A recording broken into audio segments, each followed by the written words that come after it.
into this experience. Don't think about any desires, any fruits at that moment. No, that is not meditation at all. No matter wherever you are sitting, but you are contemplating on Him, and the moment you think about Him, you are filled with that happiness. Whom are you thinking about? Not an ordinary human being, not a degraded personality, but you are thinking about such a personality, the supreme personality of this world. So how happy should you be? So this is what he said, you should have such a lot of pleasantness and a very good stage while practicing yoga. Because then only the mind will not wander here and there. Because wherever the mind is attracted, immediately it will wander away there. So let me attract my mind towards that supreme being. And nothing else is greater than Him. If I have this realization, nothing is greater than that supreme being, the mind will stop wandering. It is concentrated. And we enjoy that meditation. You hardly will realize how much time has passed by. Just as you have been coming here, listening to this discourse, have you ever realized how the 2 hours pass by? And in that 2 hours, does your mind wander away anywhere? No. You are enjoying. You are receiving something. And so, every day you feel like, today what are we going to get? What new things are we going to get? The time where it has passed, we hardly realize. As if we are sitting in the company of that supreme being. And he is teaching me, Arjuna, how I should meditate. So my question, how should I meditate, is answered, isn't it? So beautifully. Then he says, human beings should always make self-progress. God is telling Arjuna how he should make self-progress. So he said, he should not let the soul experience downfall. Because the conscient being is the friend or a foe of itself. Atma hi swayam ka shatru or mitra hai. So the question which arises in the mind of Arjuna, maybe in the minds of us also, when does it become a friend and when does it become a foe?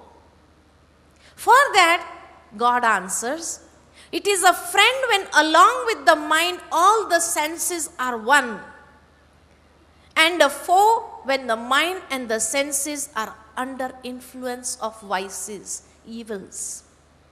That is when we become our own enemy. And then he further says, the ones who have won over the mind and are able to keep their mind peaceful during praise and defamation, happiness and sorrow, cold, heat, and are absorbed in the remembrance of the Supreme Soul, then it is said that we are our own friends. The mind has become a friend.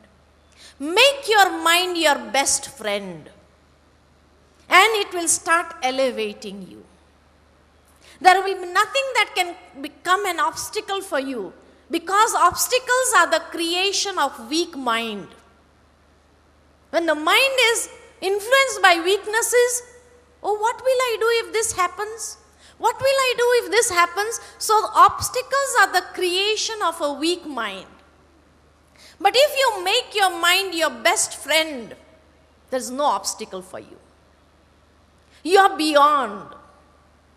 You conquer anything that comes in the way. Oh, that's why it is said, where there is a will, there is a way. The will is that I want to meet Him. And when I make my mind my best friend and I take along Him with me, there is no obstacle. Everything is gone. But when the mind is the worst enemy, each and every step you take, there is some other obstacle. And then we start complaining, what can I do? My mind is such. My mind is my worst enemy. I sit down to meditate and it wanders away here and there. I don't know, how can I control the mind? So making your mind your best friend, how can you do that? By generating positive thoughts. The more positive thoughts are there in the mind, your mind becomes your best friend. But when there are negative thoughts emerging, the mind becomes your worst enemy. A beautiful story I am reminded of.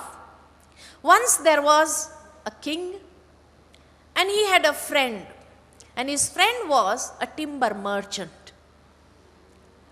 They were very good friends. Every day they used to meet. One day this timber merchant went into his godown and was looking at his stock of all the wood. As he was looking, he came up to sandalwood. And when he saw the stock of sandalwood, he was surprised. So much sandalwood? So he started calculating. His business mind started working. So much of sandalwood. So much of my money is blocked in this sandalwood. Now who will buy all this sandalwood?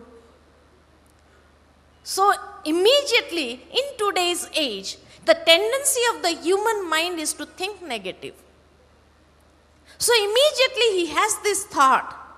If somebody dies, then definitely a great personality, if they die, then to burn that great personality, they would order the sandalwood only. But in the whole city, who is the great man who will be burned in sandalwood? It was no other than the king. So although the king was his friend, he has this thought, what if the king dies?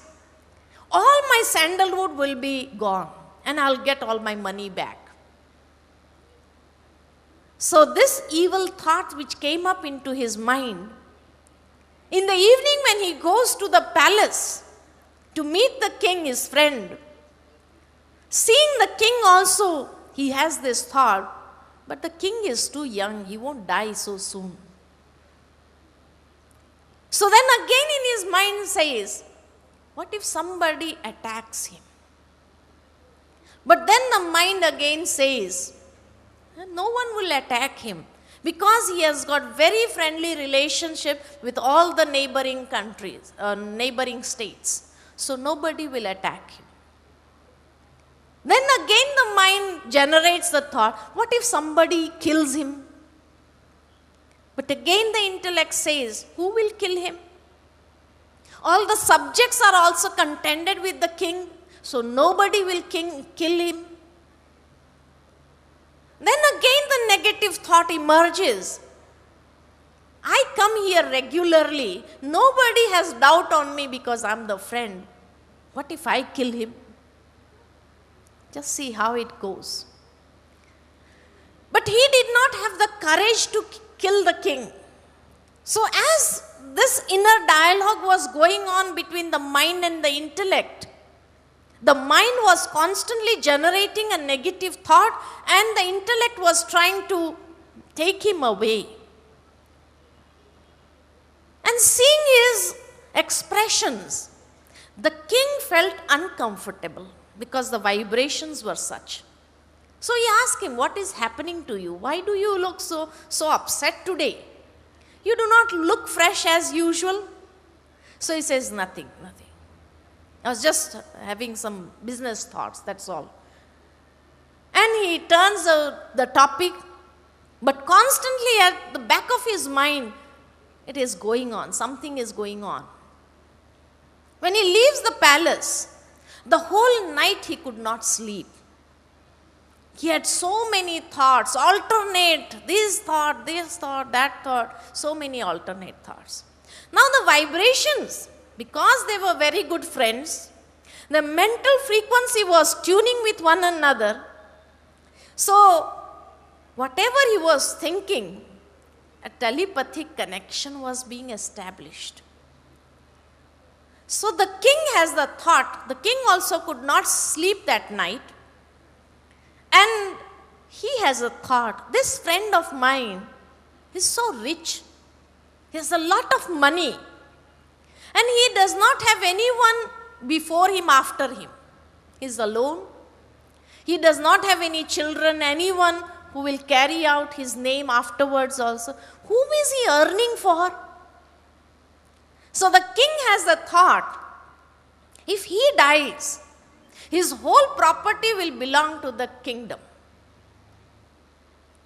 Now both were having similar thoughts. The king also was thinking, but he won't die so soon, he's still young. Whole night both of them could not sleep. The next day also, when they met, again there was that uneasy feeling between both of them. Both were quiet. The whole time there was no dialogue between them. There was constantly struggle going on within the mind and the intellects of both. This went on for about a week. And when they got so uneasy, finally the friend goes up to the king and says, I have come to ask for a forgiveness. I'm so upset. So the king said, what are you upset about? And why do you ask for forgiveness? What have you done? So the friend says, I have not done anything. But I'm afraid of my own self. Then he narrates the whole story. So now the king understands why I was having such negative thoughts in my mind. So both ask for forgiveness from one another. And then they sit down. It is the sandalwood has created all that negative thought. So now something has to be done with the sandalwood. Otherwise, the timber merchant said, whenever I would go to my shop, again the same negative thought would keep on creeping within me. So the king said, well, I have everything in my palace. I don't think I need anything, but we can do one thing. Outside the palace in the gardens, we can build a temple and use some of your sandalwood in the temple, which will constantly be scenting the airs, and people would be coming and having peace of mind, and everybody will spend their evening beautifully in the gardens. So a positive thought came of building the temple. And the plan was made and everything, the work started, and the whole sandalwood lot was sent. The king, from the treasure, wanted to pay for the sandalwood. So at that time, the friend says, I don't want this money. Because it was the desire for this money that all the negative thought was coming in my mind. And my mind became my worst enemy. And I spent so many sleepless